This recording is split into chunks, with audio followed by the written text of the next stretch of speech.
Alright guys, good morning. We have been working our butts off on this fence. Not really so much on the fence itself, but clearing out bushes, those two big trees that I talked about earlier, and this entire section area was covered in bushes as well.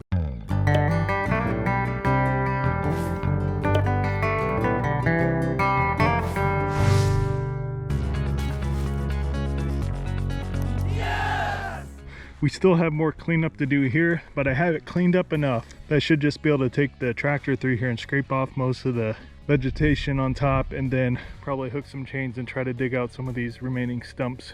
But we got all the T-posts in. I'm putting some wooden posts around the gates to add a little bit of stability around those. We got two of these and then one of the chain link.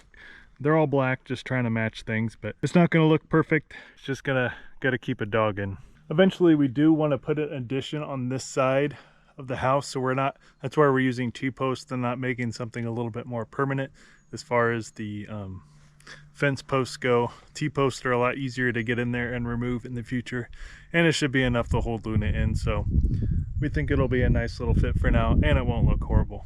So yeah, today's challenge will be putting in the actual fencing around most of this. We won't be able to get all of it done because for one, I have to work today, so I only have a limited amount of time I can work with.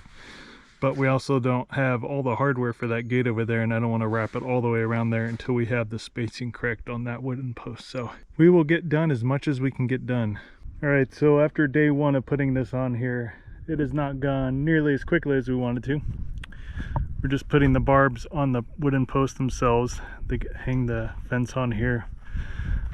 And the T-post, seems like the clips we have don't really fit exactly to the size of the T-post, which is weird. I don't know if it's just the brand of T-post or what, but we've been struggling getting these on here.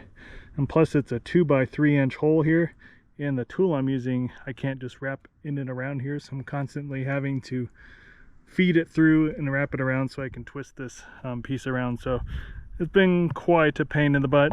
It's looking pretty good so far though. I didn't get the T-post completely straight, but that's fine. It's just here to contain a dog. And that's why we also did 4-foot spacing too, so if Luna gets a little crazy and she tries to run into this, it doesn't have as much flex on there. Alright, so this is what I did yesterday, and I did not do a very good job. I still don't have a good technique for this yet. And it looks like something could probably still crawl around the corner, although they would get stabbed by all the outlines of this hardware cloth. But I buried it underneath here about 2 or 3 inches. That's why you can see it's a little bit lower than this side over here, just to keep the critters out. And hardest part here is the gate itself, because I want it touching the ground so stuff doesn't crawl underneath the gate, but it's also too close to the ground, so I'm gonna have to work on that a little bit more. Eventually I will get hardware cloth going around this entire fenced in area. We have about 200 feet of it, 3 feet tall, so that is today's project, to work on that a bit more. Hardest part obviously will be around the gates. I don't think it's going to be perfect. I think things will still be able to get through, but hopefully it detours most of the pest trying to get into the backyard. Just to give you an idea of why this is taking a little bit longer, I'm using that trenching tool. I'm digging out maybe, what is that, 3 or 4 inches wide of a trench around here, and maybe about 2 or 3 inches down deep. That way I can push this hardware cloth right up against this fence a little bit further down, so things that are trying to dig under the fence have a little bit more of a barrier. They'll probably still get through in some places, but hopefully this will help prevent a majority of them. What I'm doing to install this, I'm just kind of burying it in the ground. It's going to be a little floppy up top, but this fence is floppy anyway, so I'll just come back here after I'm done and secure it to the existing fence. The most important thing I think is just trying to pull this corner tight here so it doesn't have too much material hanging loose. And it looks like I'm going to have to dig that entire trench line and kind of lay this all up against here, unless I want to slice it into little pieces. But it is kind of handy having that hardware cloth. It's 100 feet of hardware cloth kind of weighing down that side, since there's only one person working on this. I have today off, and Deanna's working on real work to make money. Depending on your soil type, and if you have solder, just loose soil, it can vary in difficulty. I find it easier if it actually has a little bit of sod on top, because I can kind of take it out in bricks I just kind of chop it out in bricks, so that way when I put the hardware cloth, I can basically just shove the brick of dirt right back in there and kind of hold it in place. But where we had this line of brush before, bushes and things, there's a bunch of roots, and I tore it up with the tractor trying to take out some of those roots. So there's a ton of roots and it's all loose through here. It's actually harder to do this section than it is to do all the bricks.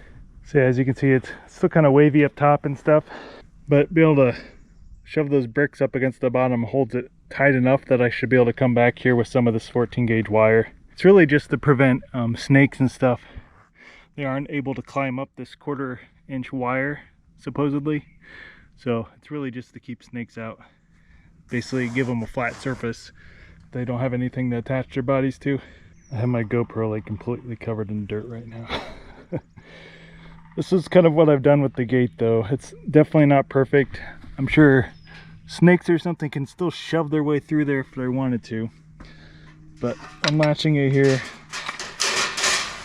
I have it so it's kind of dragging against the ground there, but when you shove it back up with the pressure of the latch, it should have enough fencing to overlap there to hopefully keep most of the boogers out.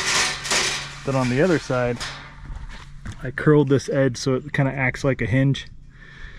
The post actually helped me with that part. And then I just shoved this fencing behind it. So it, I mean, again, if anything applies enough pressure, they can probably get through there. But as you can see with my finger, I'm shoving it kind of hard to be able to get it through there. So especially down here at the bottom, I don't think they're going to get through unless they try really, really hard. The most annoying part of this hardware cloth is actually attaching it to the fence. What I'm going to do is just loosely fit it around on the top because that's easy to reach through. Then what I'm going to have to do later is actually come through the other side of this gate and just make little hooks out of some 14 gauge wire and stick it through the bottom, and then come back to this side and twist them tight together to pull the two fencing together. I could put it around the posts and that might be good enough. This is just a little bit easier. Although it's certainly not perfect, as long as you get the seams overlapped and you bury the bottom 2 or 3 inches, it seems like it should be fairly snake resistant. I actually saw security footage last night of a bunny rabbit just running along that side of the fence where I had it up, so obviously bunny proof. No way they're going to fit through a 1/4 inch hole. The trench is definitely the most time consuming part of all this.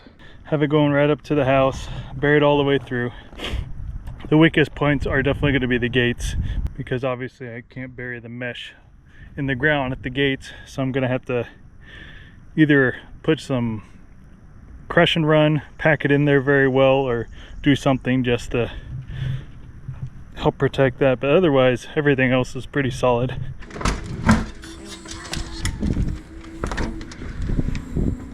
Are you ready for this, Luna?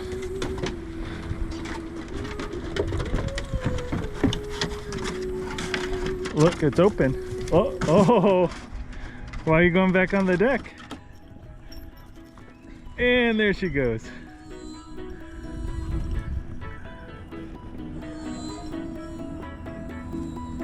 Right through the leaves and everything as expected.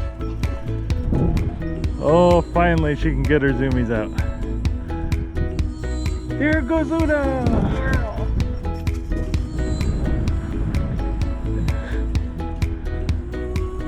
That makes me feel a little better for after all that work we put into this thing.